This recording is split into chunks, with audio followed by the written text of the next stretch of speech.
"I think you're overreacting," she said, crossing her arms. "If you looked at this from my point of view, maybe you'd understand. I have looked at it from your perspective," I shot back, "and I can't see any way that this ends well. So my answer is no." She huffed in frustration, clearly not expecting me to stand my ground. "How can you be so selfish? If you loved me, you'd let me do this."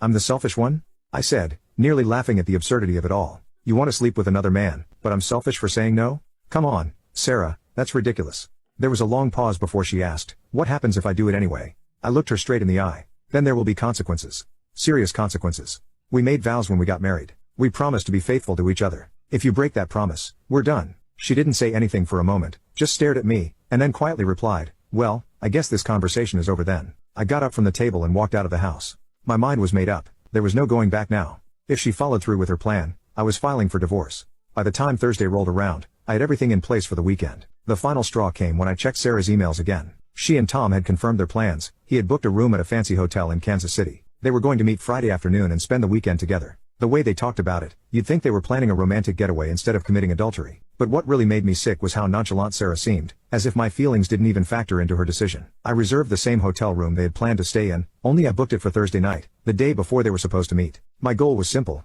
I wanted to set up cameras in the room to capture everything that went down, not just to protect myself during the divorce, but to make sure I had enough evidence to sue Tom for alienation of affection.